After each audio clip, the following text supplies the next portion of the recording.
You're listening to the Options Insider Radio Network. For more quality options programs, visit www.theoptionsinsider.com or search for Options Insider Radio Network in your podcast provider of choice. Listeners can also access all of our programming through our mobile app, available in iTunes and on Google Play.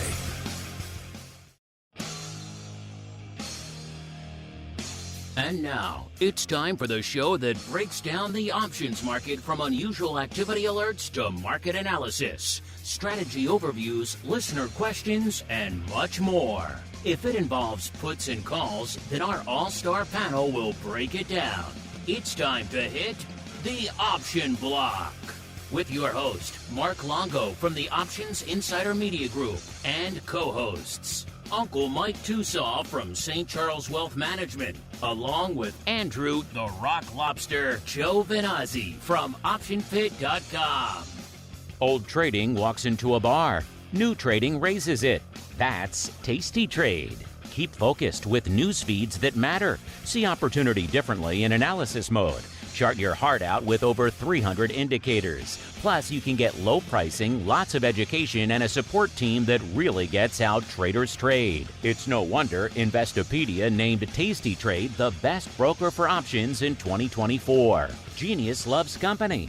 Go to tastytrade.com/podcasts and see for yourself. Tasty Trade Incorporated is a registered broker-dealer and member of FINRA, NFA, and SIPC. And now, get ready to hit the Option Block. All right, everybody, that music means we are back to commence the shortened Christmas trading week. Hope you're having a good run into the holiday season. Hope you got all your shopping done for whatever it is you celebrate out there. Hope you got a little time to sling some options on your screens. My name, of course, Mark Longo from the OptionsInsider.com, as well as from the network upon which all of you folks are binging and mainlining these days. A couple reminders here as we come into the end of the year. Man, we're getting close to giving out the December Pro Trading Crate. The clock, the clock is ticking. Make sure you get your name in the hat. TheOptionsInsider.com/pro is the place to go. That will also get you access to the upcoming Vol Deathmatch 2.0 and a whole bunch of other fun. Check it out. Be there or be square. As we see who's joining us.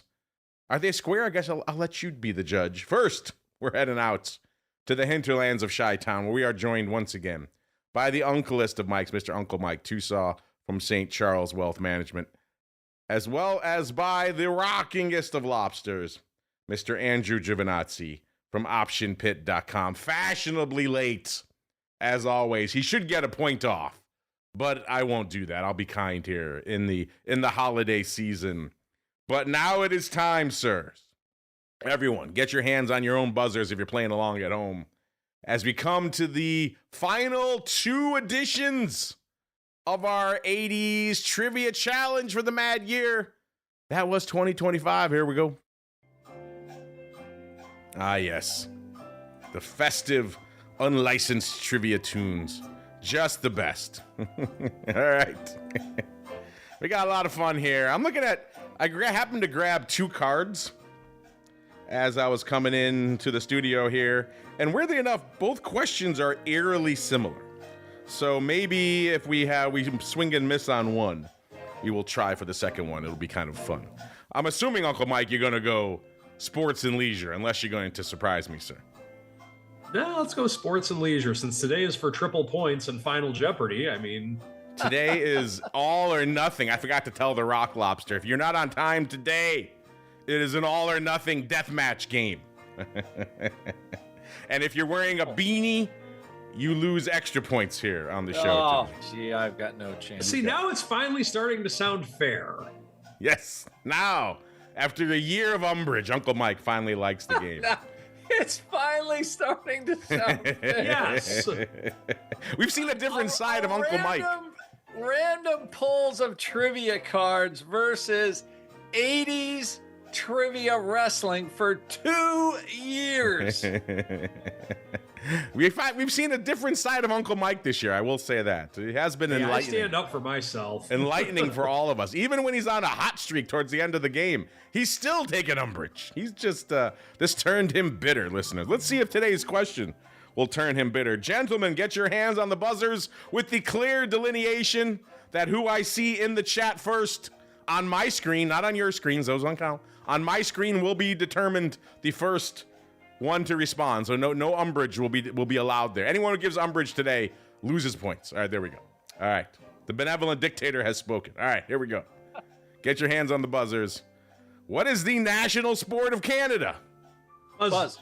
All right, I see Uncle Mike first. So Uncle Mike, have at it, sir. Yeah! Hockey.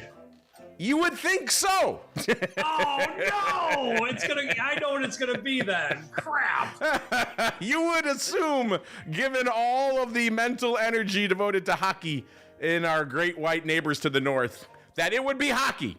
But according to this card, this one now. According to this card, it is not hockey. So, Mr. Rock Lobster, can you steal? I honestly have no idea what the national sport would be, so I'm going to go curling. Now those are the two I would have thrown out there as well. And apparently, according to 80s Trivial Pursuit, they are both wrong. Really? It is lacrosse. It is lacrosse. Look. What? I hold the card up so you can see for yourselves. That's why I pulled the second one when I saw this one. This one I might take a little umbrage with myself. Who ever can think of the national lacrosse leagues that dominate the hearts and minds of all Canadians? Yeah, in the tundra up north? Yeah, in that western province? That's a weird one. So we're gonna go. Andrew should lose a point for that. You know what? To keep it fun, to keep it interesting, and because that question I think was kind of weird, I happened to pull a second one, which is an eerily similar question. So we're going to keep the heat on. This is going to be for a full point. Hands back on the buzzers, gentlemen. We're going back to that same realm. Are you ready? What is the national sport of Japan? Buzz. All right, Rock Lobster. I didn't even see you buzz his, Uncle Mike. Did you buzz in? No, I didn't. Oh, you didn't? National sport of Japan. Yes. Oh, my gosh. Sumo wrestling. Aha, yes, the Rock Lobster. 1 point. 1 full point. You didn't even buzz in, Uncle Mike. Just guess something. Guess. I yield to the Rock Guess Lobster. ramen noodle eating. Whatever you're going to guess, get something. So I think I had to think and somehow it just came to me. At least that is a culturally relevant sport for that nation. Look, hockey. I think they're the only nation that is sumo wrestling nation. I don't think I've ever thought the words hockey and lacrosse in the same sentence together in my life. Or Canada and lacrosse, I should say. So there you go. Wow. We all learned something today, listeners. Even though maybe that first fact. I do think every once in a while there is an answer to some of those Trivial Pursuit questions. I just think the guys that invented that game, they just had too many beers. 80s. Let's see if we can slip this. The 80s were the heyday. Playing lacrosse in Canada. The 80s were the heyday of cocaine. Maybe they were on a little bit of the white stuff when they wrote that question, because that one seemed a little odd to me as well. Lacrosse. I know a lot of Canadians. I could reach out to them. We have a lot of Canadian listeners. Maybe you folks can reach out and set that straight. Do you agree with that card? Was that a weird fever dream of the 80s? Hit us up. Let us know as we keep rolling into the fever dream that is the trading block. It's time to break down the latest topics, trades, and trends in the world of options. It's time for the trading block. Our chat wanted the daily double to be wrist wrestling. That's the answer. Always wrist wrestling at the end of the day. When all else fails, there's always wrist wrestling. I'll take wrist wrestling for 1,000, Alex. All right, let's roll into this market, listeners. The glory that is. If there's a theme for the show this year, I think wrist wrestling is up there. If there's a theme to this market on these truncated holiday weeks, I guess it's buy it.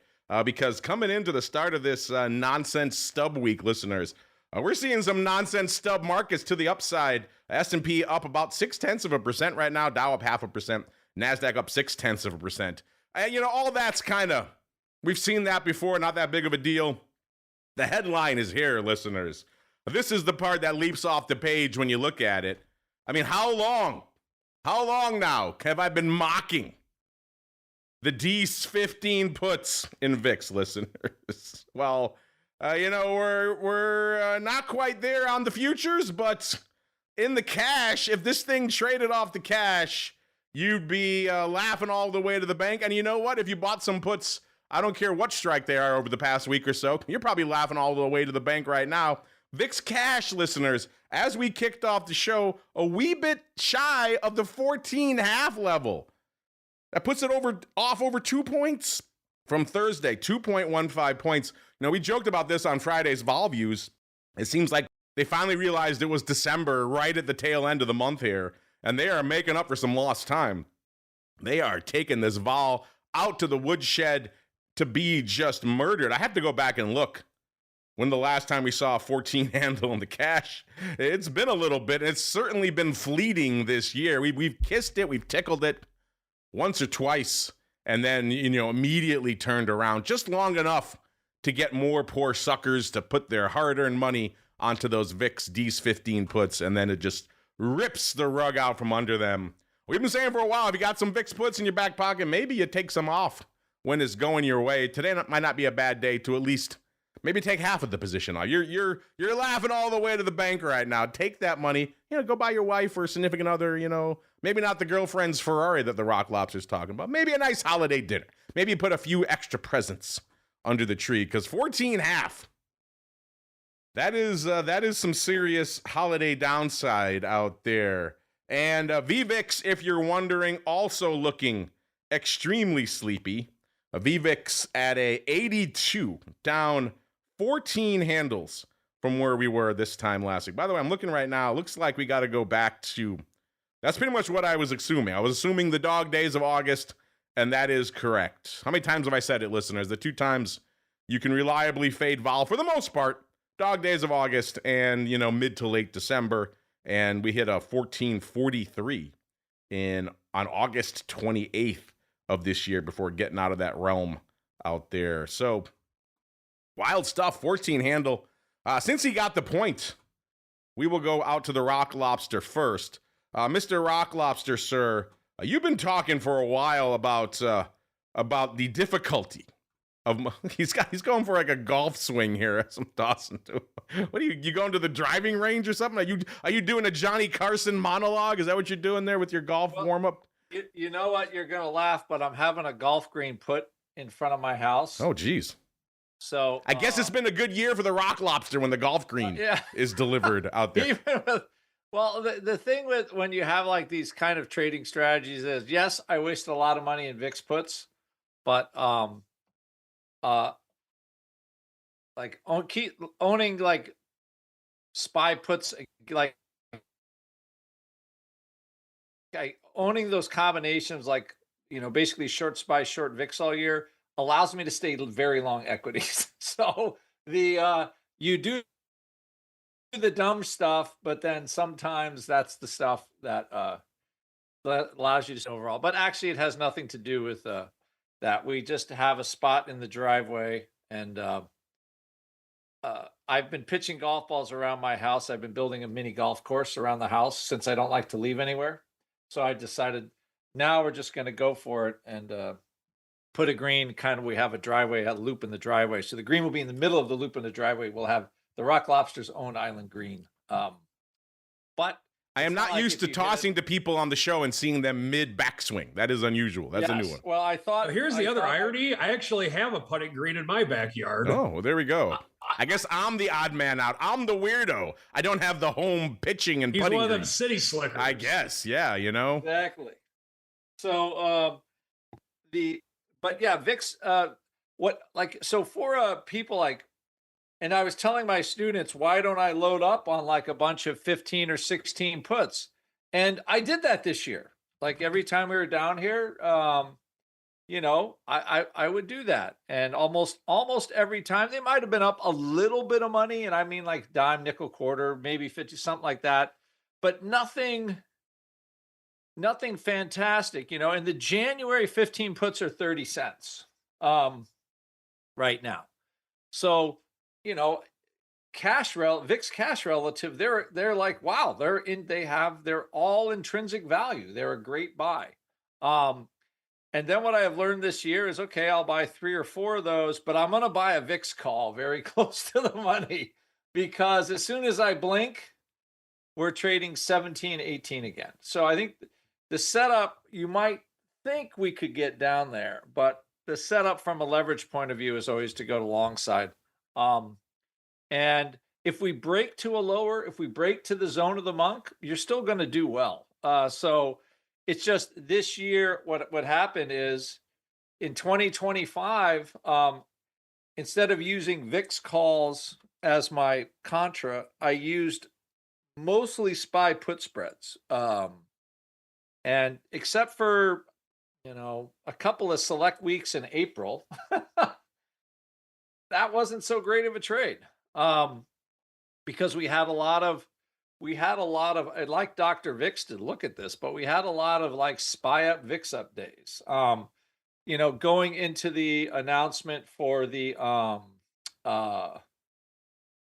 going into the shutdown announcement and going to like there always seemed to be some event on the horizon that kept VIX from actually drifting lower. Rightly so, you could say too. But how strong the market was, which kind of annihilated also a lot of SPY downside for me. So now going into next year, but from a trading point of view, like market makers remember what's happening. So like they're not just going to crush vol down VIX, those S&P 500, those options down to the 12 handle easily without having people sell them on the way down. It's not going to happen, because we do have the mercurial president that we have. Our the last single digit VIX president, strangely enough, has also been, I think Trump is the only president that owns the high and low as a president. In one term, he owns maybe a 10, 15-year low in VIX, and he owns like a 10, 15-year high in VIX. Took him a little longer to get to the 14 handle this time than last time. It did. But they got basically the same tax bill they got in 2017, I believe. The spending level is 50% more though. So they forgot that part of the equation. They're like, okay, we'll do the taxes, but for the spending, we'll just have 50% more than we did 8 years ago, which is, in my view, ridiculous. But again, with VIX, so you need to see lower volatility numbers in order to get there. So at least that's the way that I have traded volatility. I've seen it traded. I've experienced it being traded. Because you need someone. VIX doesn't get to 12 because liquidity providers drop the VID. It gets to 12 because there's confidence to sell the 6,000 put, the 5,000 puts in the SPX. Like all of a sudden that liquidity becomes available and they start smashing vol, and the market doesn't move. And we have not had in the summertime we had extended low realized vol, but because of the shutdown and all these other political factors, it kept implied volatility up. The fact that the Fed might cut rates, all of these maybe kept taking volatility higher and higher. And I just, one of my students, I'm going to do a class on, VIX and SPY right after the show. And this is the cheapest SPY puts have been in a year, today. So when Mike's always says, there's never been a better time in history to buy. In the last week of the 2025 year, SPY puts have not been this cheap. This is the cheapest they've ever been. Likely they will probably all go out worthless, but I'm just saying it's about as cheap as it's been. So you can take that. It is a free observation. There is a trade for it, I believe. And and go about your business. But for the most part, there was no real surprises over the weekend, and people want to be long. I think we're going to hit all-time highs before or just after Christmas this week. So look and think accordingly. However, VIX will start to pick up the fact that a shutdown is going to happen in about a week or so. So whatever the lows for VIX is likely to come in this week, just from if you're following the calendar and if Chuck Schumer makes good on his promise to shut down the government forever until everybody has their ACA tax credits back to make the ACA affordable again. All right, lest we go down that road. Instead, let's pivot. Let's pivot from Mr. Golf Swing here. You know, living his home golf lifestyle, looking down upon the masses. Instead, let's pivot out to the man of the people, aka Uncle Mike, who, you know, this trivia challenge has had some twists and turns this year. He's been fighting the good fight of late. He's been pretty grumpy through most of it. Today's question's kind of a surprise twofer out there, which makes it fun. We'll all have wrist wrestling, and we'll all have the national sport of Canada is lacrosse. We'll all have that to treasure for years and decades to come. But I digress. Mr. Uncle Mike, sir, what is catching your eye in a day where, once again, your cabal has been busy, sir? They got stuff to do, by gosh.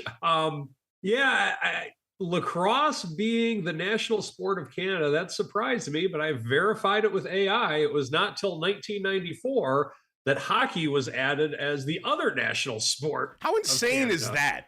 That's like saying the national sport of baseball was tiddlywinks until 1992 when they decided it was baseball or something. I mean, it's absurd. No doubt. So, yeah, it's interesting. So the Canadians, they righted it wrong, but it took them till 1994 to do it. So that's interesting. I guess hockey must not have been very big in. I was going to say, I guess they didn't really like hockey in Canada. Wasn't that what year was that? Was that post Gretzky? They'd made it the national sport. I think it was post Gretzky. So it wasn't until after Gretzky, like, you know, we like this hockey thing. Yeah, that is insanity. But with the markets today, what I'm noticing are the financials. Just kind of weird. So it's like when you first look at you first log in, you see, oh, market's up, futures up, or whatever, and then you're thinking, oh, it must be how much is technology driving the market today? And it's not. It is financials. So financials, XLF, the financial sector ETF, is leading the charge today, up 1.3%. Industrials are up 1%. We have energy up 1%.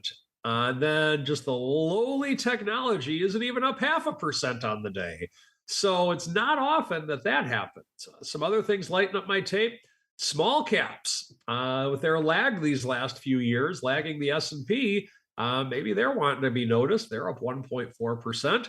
So we have an up market, but it's coming from different spots than where it usually comes from, which leads me to believe that the fact that we don't have a lot of volume typically on the week of Christmas, sometimes wacky things happen. And that's what I'm attributing this to, is a wacky things can kind of happen day to day. So that's what I'm looking at today. The other thing that I'm seeing, silver up 2% on the day.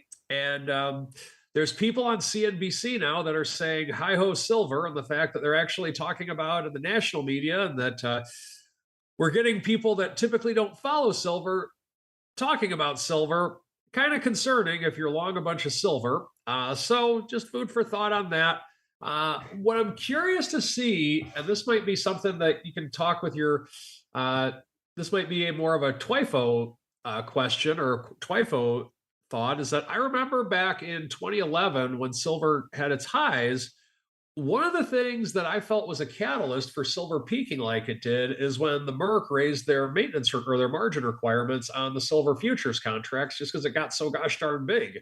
And I'm curious if they have any plans to do that now, or if they've done that yet, or where we're at with that with silver, because when something becomes twice the size, typically you're going to have to up the requirements. So curious to see where that goes. And then in terms of any individual names of which I'm watching, like I said, the financials are looking good today. JP Morgan up 1.5% on the day. So that is what I'm seeing as of right now. And like I said, this is kind of a crazy week, or a lower volume week typically. So I do predict there will be some craziness. Where it will come, that I do not predict. And that's what I'm seeing as of now. Uncle Mike saying when the plebs come to play in silver, He wants no part of it when they're talking about it out. Everyone and the mother, when the cabbies and the barbers are saying, have you seen the price of silver? Then you know perhaps things have gone a bit too far. As let's see what's going on out here in the market, shall we, listeners? Is it a hot day? You know, usually this time of year, kind of sleepy on the volume front, but it seems like market's starting to wake up, which is kind of interesting, at least from a volume perspective out here. We'll start in VIX land as we are wont to do, and VIX kind of popping off a little bit now. About 460,000 contracts on the tape, pretty much exactly halfway to its ADV, which is coming a little bit as you would expect. 917,000 contracts a day, still a ridiculous amount of volume for VIX this time of year, but back off that million-plus contract level, down about 100,000 contracts a day from where it was about a week ago out there, but otherwise looking pretty good on the volume front. The hot option out there in VIX land today, which go figure, you probably figure it's going to be a put today, and that is the case. I was joking at the top of the show. I don't care what VIX put you bought over the past week. You're looking pretty good right now. The hot option out there in VIX land today, 41, almost 42,000 of the Jan 17 puts. If you're wondering, those bad boys going for about $1.40. So you know what we have to do when we see prints like that, listeners. It's not up to us to decide if that's a good trade or not. It's up to you folks. So you know the drill. We've done it a few times so far this year. You buy them or sold to you straight up. No spreads, no nothing. Not when you're talking puts at this point. We're just buying them or selling them.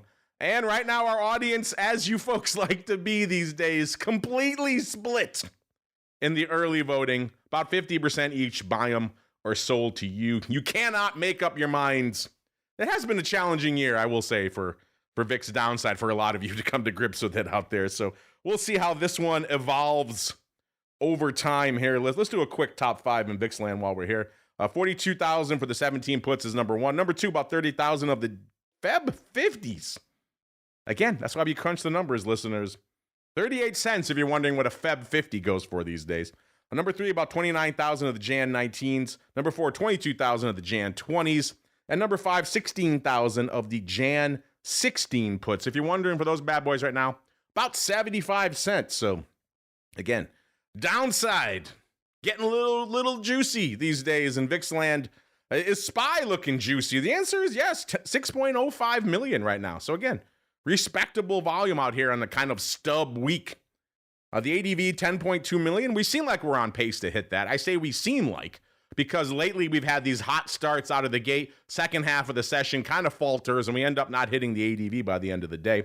Stay tuned to the hot options report if you want to find out more. By the way, rumor has it I will be joined by the one and only Mr. Nick, the creator of Quick Options out there, to talk a little bit about some of the flow and the data we're seeing out there. It's going to be a fun time out there. He always has some cool nuggets about what surprises are lurking in the data. We'll probably unearth a few of those. Maybe some hidden searches you didn't know about, some hidden flow. Stay tuned to the Hot Options Report.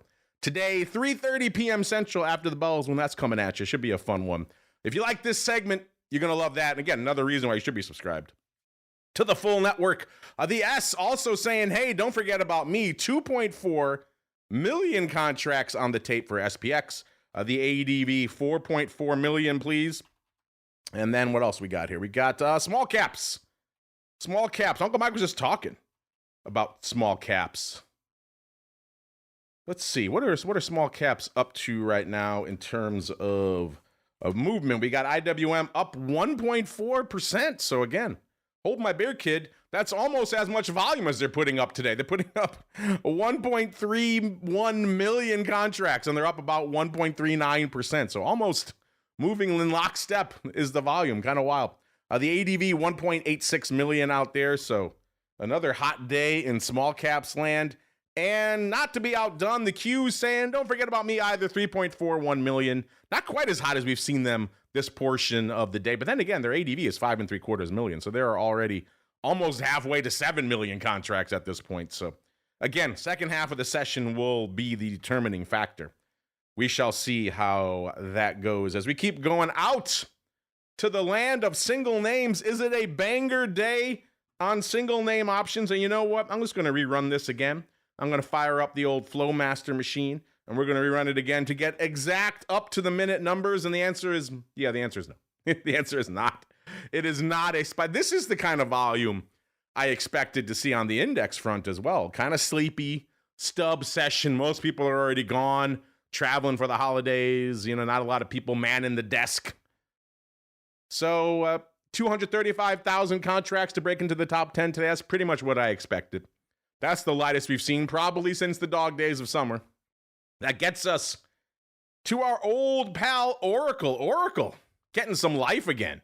Go figure. You just you get handed TikTok or some remnant of the US version of it, and it reverses your fortunes. 198, pretty much even, up about 580 or a little over 3% right now. So Oracle has had a kind of a rough month. They sold off to right around close to 175, about 177 3/4 before the turnaround kicked in and Oracle back to business. They're also talking about, Larry Ellison's money being pretty much used to backstop the bid for Warner Brothers. So a lot going on the Oracle front out there these days. This is the most probably anyone's talked about Oracle in a long time. Number 10, Oracle, 235 on the tape for them. Number 9, it's our old pal, the Monster, coming back to life a bit today.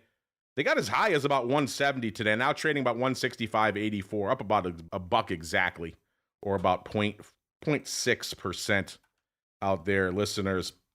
Good for 237,000 contracts, and the number 9 spot. A little bit of a resurgence out there in crypto. Bitcoin popping north of 90K today. What does that mean for all these names they're talking about? Like, of course, the Monster and Mara and Bitcoin and ETH and everything else. We'll find out in a little bit on the Crypto Rundown, a.k.a. Uncle Mike's favorite show.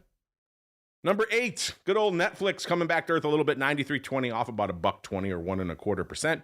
Good for number 8, 271,000 contracts on the tape. Who's going to buy them? That soap opera continues to unfold day after day out there. Number 7, AMD, popping a full $1 today. Right around 214.5 is where they're hanging out right now, up about 0.5% on the day. Good for number 7, 274 on the tape. Number 6, keeping it in A-Tech names. It's the Amazonians, 307,000 contracts on the tape.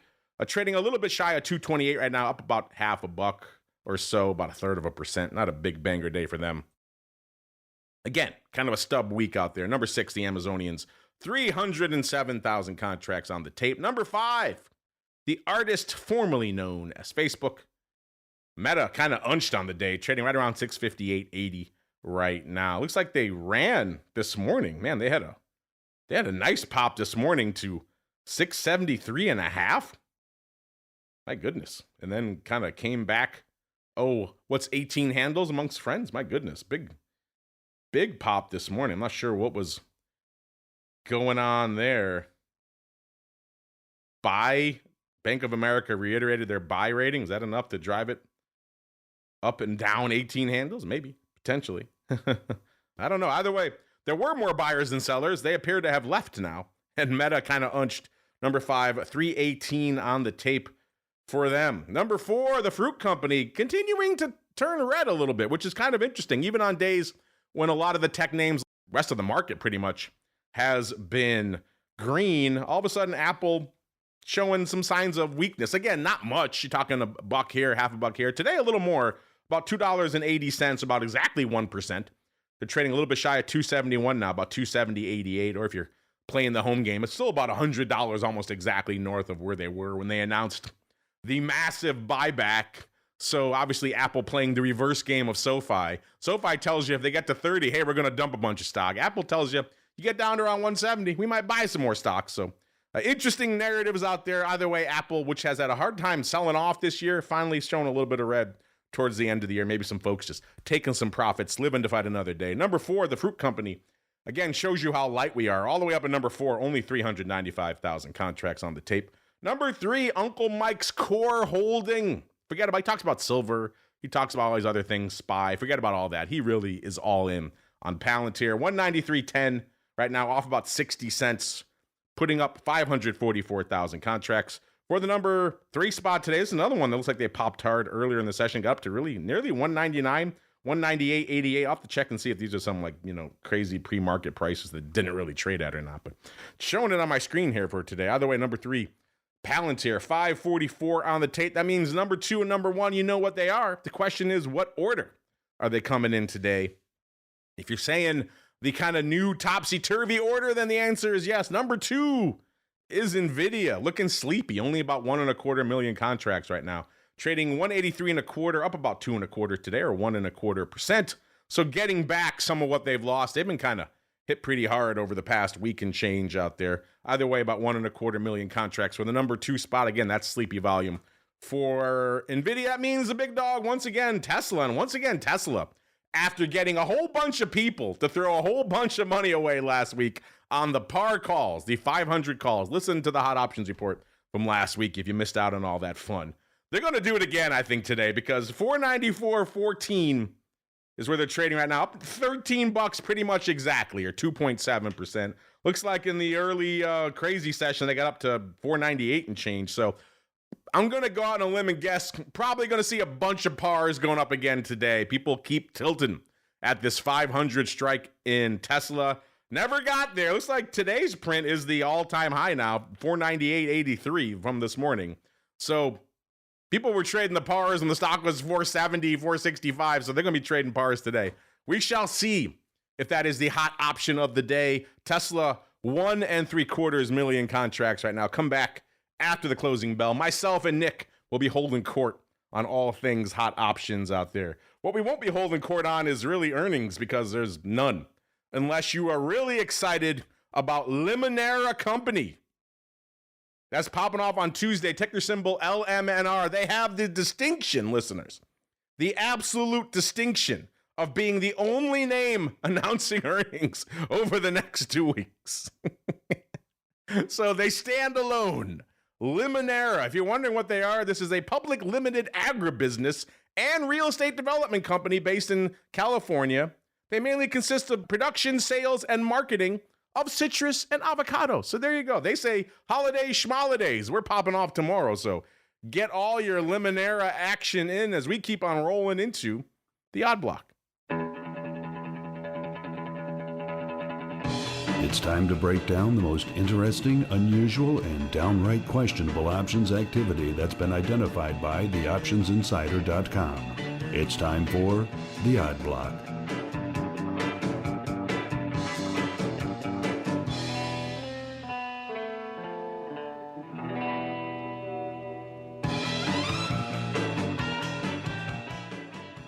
All right, listeners, end of the year, time to pay off some flow out here. We have so much flow. We could do a end of the year marathon special, 10 hours. Probably not cover all the flow we've been tracking throughout the year. But let's pay off a little bit, shall we, Mr. Rock Lobster? If you can put down your chip and wedge for a few minutes here and talk a little flow. Let's go out first to a name we were just talking about at the beginning of this month. Wasn't that long ago. This is iRobot. You might know where I'm going with this once you hear that name, listeners, but iRobot, ticker symbol, at least it used to be, IRBT, not for much longer.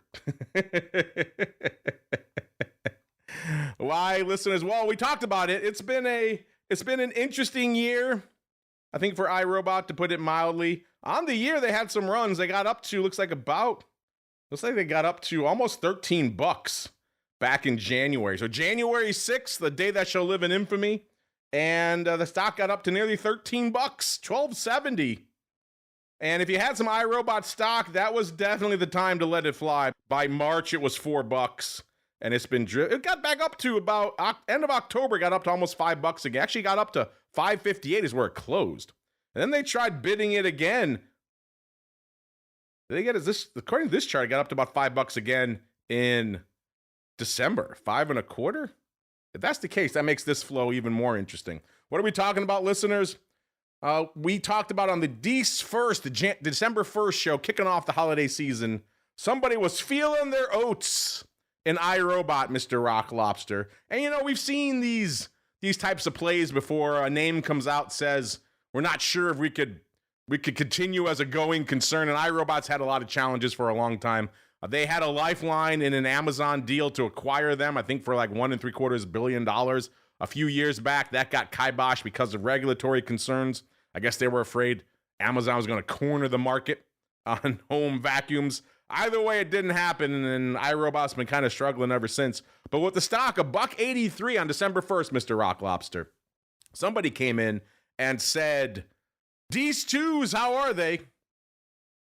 And they ended up getting them. They got 25 cents at 30. They said, "I will pay about 30 cents." 3,000 times out there, Mr. Rock Lobster. Spoiler alert, not a great do. I need to go check on some of these stock prints. But what ended up happening, listeners, they declared bankruptcy not that long ago, a little over a week ago, actually exactly a week ago, on the 15th.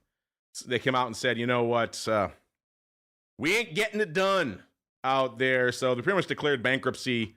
The stock is pretty much, it's hard to even find quotes on it anymore. I think they're going to be taken private by, I think, one of their main suppliers.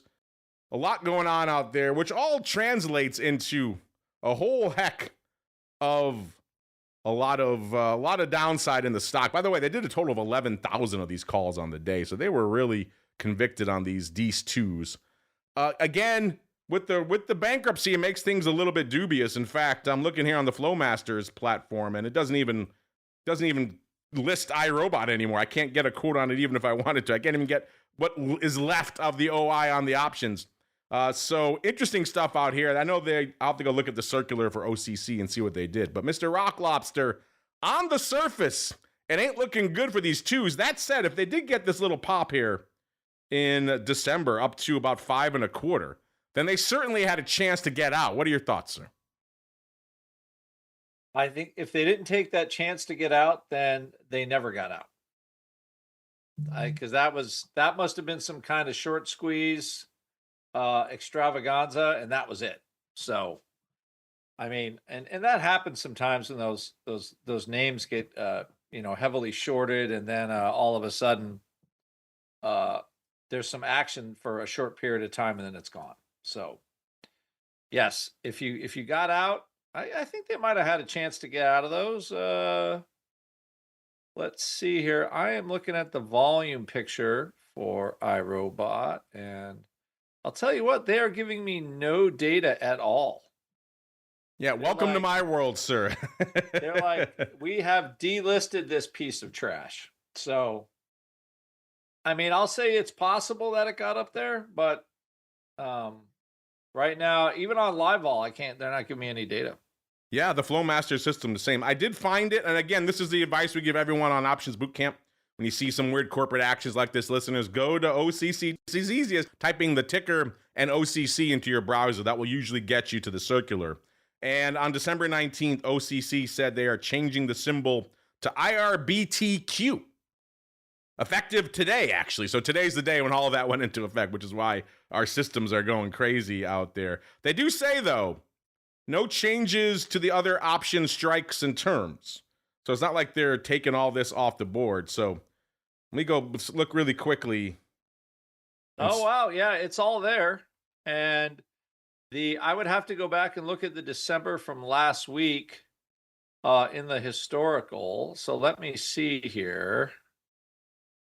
So let me see, because this was the December, right? Let's see if they got out of them last week.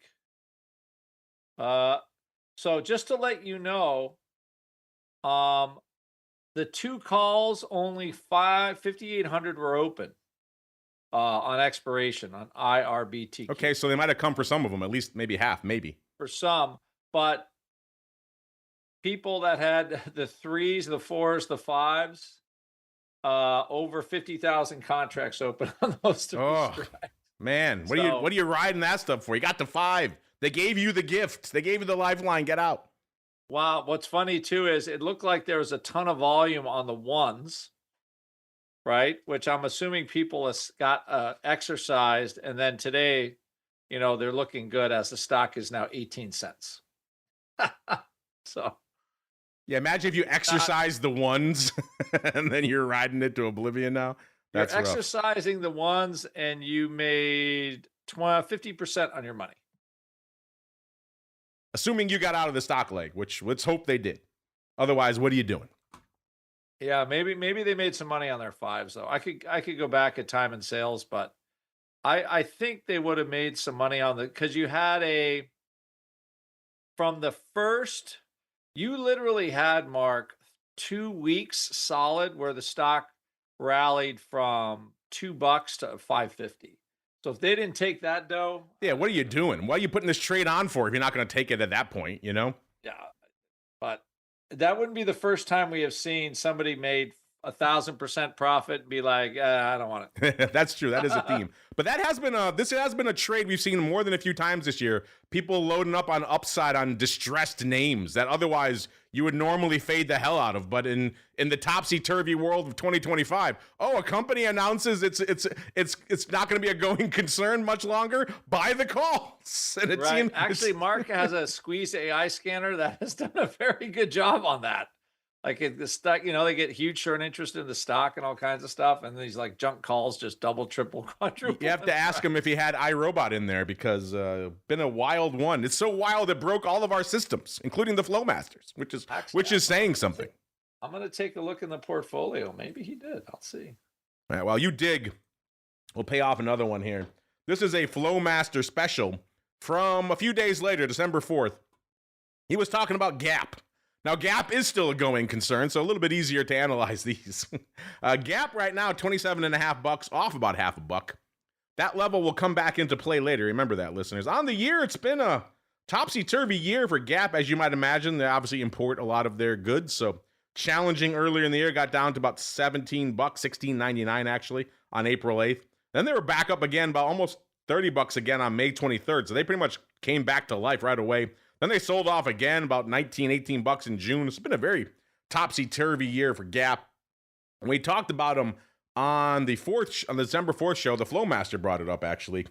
The stock at the time, I don't have the stock where it was. Looks like it was right around $26.50 or so. Somebody came in and said, Deese 28s, how are they? And they got 19 at 21. They said, you know what? Sounds good. I will pay 23 cents through your offer for 15,000 of these bad boys. They were feeling it.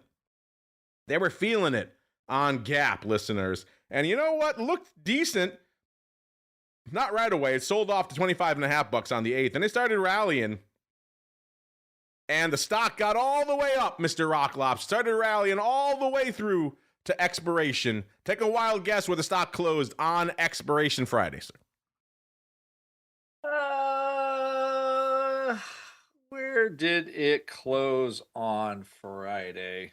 I'll give you a hint. They bought the 28s. Oh, okay. So on 20, just below 28. 28.02, actually.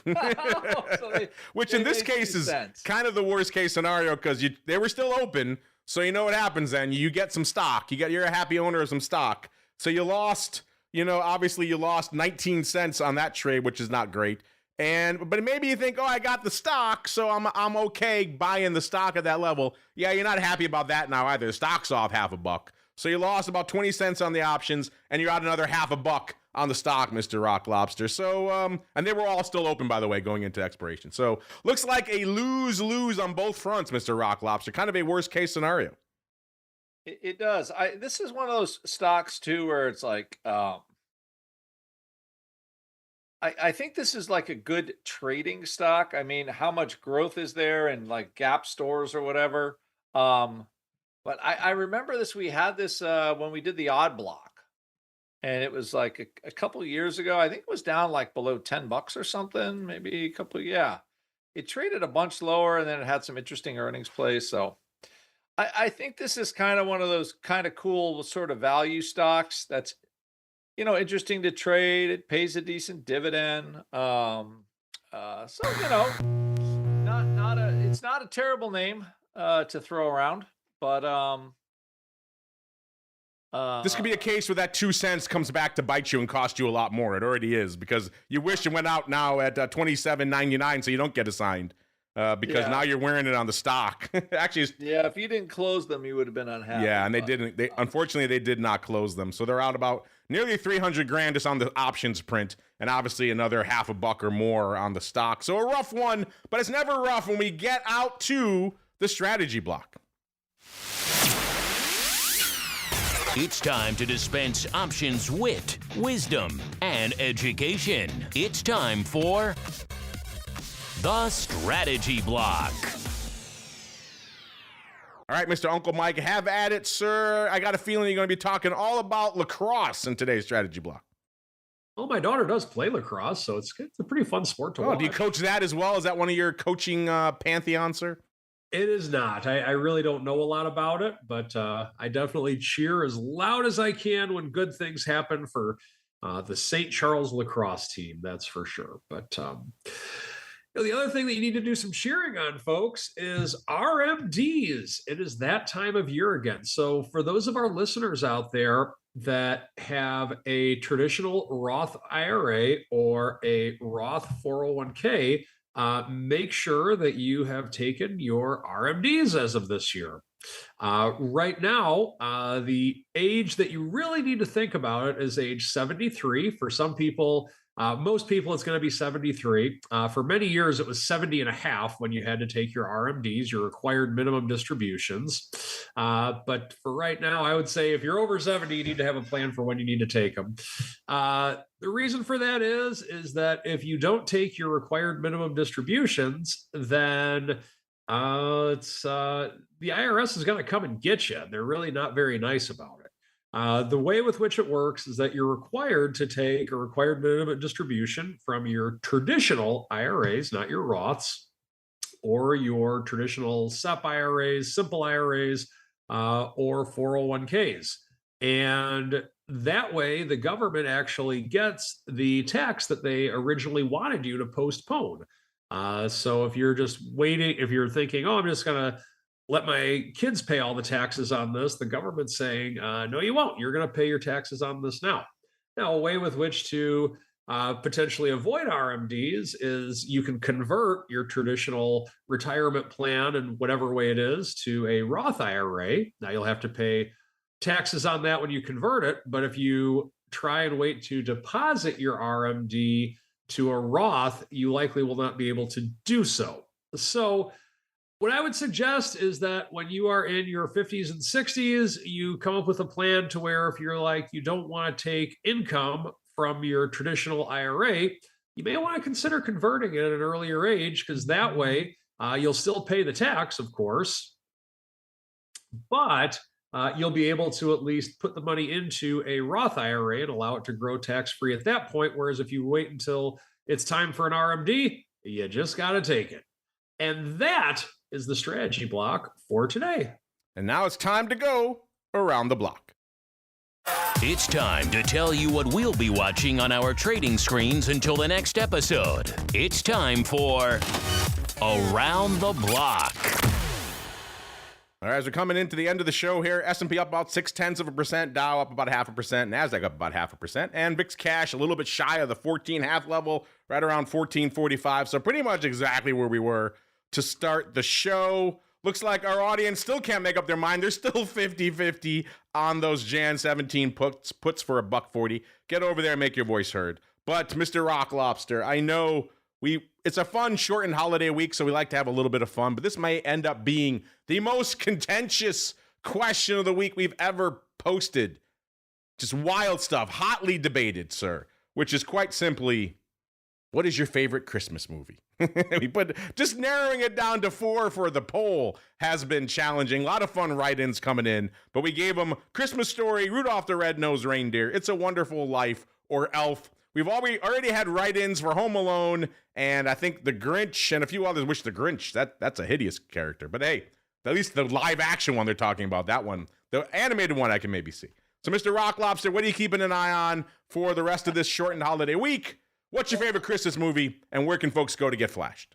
Well, what's funny, my daughter and I just had this conversation, and she actually likes The Grinch as her favorite Hollywood. The live-action one? Not the live action. Oh, yeah, we had a write-in specifically for the live-action one, which I was surprised at, because that costume gives people nightmares.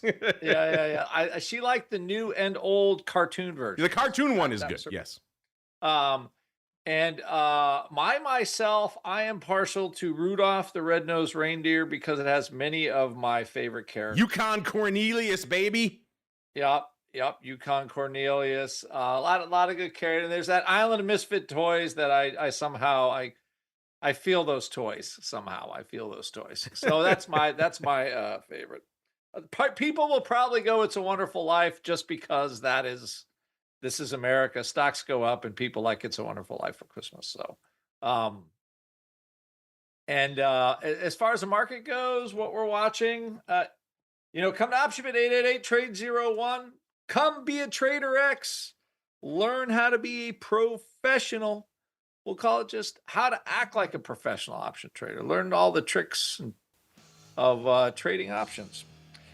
I wish it was just as easy as you buy a call for $1 and it goes to 10 tomorrow. It does not always work that way. So we're here for when it doesn't do that. Check that out. As far as this week goes, I think I am lightening up my positions and actually taking a couple weeks off. I actually sold some volatility puts today. It's hard to believe, but last Christmas and after Thanksgiving, I didn't close them, and I regretted it. So this year I'll close them. I'll take the nickels that I get from them. Actually, now with VIX actually down here, we actually made some money on them. And just be happy. Be happy with the profits you take in 2025 and in 2026. There you go. Spoken from the true curmudgeon. Be happy, he says. Check him out. Rock Lobster. Actually, I almost said rocklobster.com, which Merry you should. Christmas. I won't see you till after Christmas. Happy holidays, sir. Go enjoy your putting green over there in the Rock Lobster compound, sir. Speaking of Nichols, we have a write-in in our live chat from Mr. Nichols for Die Hard. That's a great suggestion, too. Again, there's so many to put in there. You can't fit them all in four choices. Mr. Uncle Mike, sir, what are you keeping an eye on for the rest of the week? And then B, what is your favorite Christmas story? And then, or I should say Christmas movie. And then C, where should folks go if they want more Uncle Mike goodness? Well, A, I'm keeping an eye on the S&P. How cool would it be if on Christmas Eve we get 69.21, a new all-time high on Christmas Eve? I think that would be really cool. Then you could tweet out your favorite saying. Merry Christmas. I could tweet out my favorite saying. How cool would that be? B, all-time favorite Christmas movie, Christmas Story. You'll shoot your eye out, kid. No question about it. I think that's by far the best one. I could go on for quite a while on that movie. And if that's actually what we should do for 2026, a Christmas Story trivia just on that movie. For the entire year? Oh, yeah. Let's get deep into Might get a little stretched by like June, July. I will say the brand name of the hat he was wearing in the third scene. I was in Cleveland for the first time earlier this year, and I did go to the Christmas Story house. It was closed, but we got to check it out. You get to see the lamp. It's a whole thing. They got it all set up there. So that's fun. That's kind of fun out there. And where should folks go if they want more Uncle Mike goodness, sir? stcharleswealth.com, and then keep checking me out on YouTube. Just put a little bit of new content out there. Just type in St. Charles Wealth Management. You can subscribe as well. You can subscribe, stcharleswealth.com. And, of course, check out our friends over there at Tasty Trade Land while you're checking things out. tastytrade.com/podcast. One of the reasons you folks are getting so much great content coming at you and have done so throughout the year is the support of so many of our great sponsors. So support them in turn. Check out what they have to offer. Click on that link. Tell them we sent you. It helps everybody at the end of the day. Right now, let's break down some results really quickly. Then we got to get out of here for the crypto rundown, already running late. Right now, it's a tie yet again. Exactly 3/8 for each of you want It's a Wonderful Life and Elf, and then an eighth each to A Christmas Story and Rudolph the Red-Nosed Reindeer. Yes, the old SPX market maker came out with me with the eights. It was fun. So we got a tie right now, but it's between A Wonderful Life and Elf taking it, which is kind of interesting. Those are the four choices, by the way. Christmas Story, Rudolph Red-Nosed Reindeer, Wonderful Life, and Elf. I do love Elf. I do love A Christmas Story. I might have to, if I had to pick one, I mean, I love Rudolph. I love all these, but probably Wonderful Life's probably the least of my favorite of all of those. I might have to go Christmas Story. That's such a classic. You know, you shoot your eye out. You can't beat it. But Elf, if Elf pops on around the holiday season, there's a good chance I'm watching it. Just for the snowball fight scene alone, and you sit on a throne of lies. I'm laughing already. So many good ones. Rudolph, you can't go wrong with Yukon Cornelius. So this is a hard one. Again, I say it might be the most contentious one we've ever done. Ad Options, the place to go to make your voice heard. We will be back with a crypto rundown. And again, after the closing bell, joined by our good buddy, Mr. Nick, on the Hot Options Report. And back again with our truncated array of content this week. Obviously, no option block on Thursday. So no Flowmaster, no Uncle Mike. We'll all be enjoying our various Christmas holidays and having fun there. Back again on Friday, though, for a little bit of vol viewing with Dr. VIX and special guests. And we're back again next Monday to do our final trivia contest of 2025. Can it possibly live up to sumo wrestling and lacrosse? I guess we'll find out. So have a great holiday out there, folks. We're not done on the network yet, of course. A lot more coming at you, so stay tuned. Yet another reason why you should be subscribed to the full network. And then, of course, we'll see you back through all of that content until we're back again next Monday on the Option Block. Happy holidays and stay safe out there, everybody. Old trading walks into a bar. New trading raises it. That's Tasty Trade. Keep focused with news feeds that matter. See opportunity differently in analysis mode. Chart your heart out with over 300 indicators. Plus, you can get low pricing, lots of education, and a support team that really gets how traders trade. It's no wonder Investopedia named Tasty Trade the best broker for options in 2024. Genius loves company. Go to tastytrade.com/podcasts and see for yourself. Tasty Trade Incorporated is a registered broker-dealer and member of FINRA, NFA, and SIPC. You're listening to the Options Insider Radio Network. For more quality options programs, visit www.theoptionsinsider.com or search for Options Insider Radio Network in your podcast provider of choice. Listeners can also access all of our programming through our mobile app, available in iTunes and on Google Play.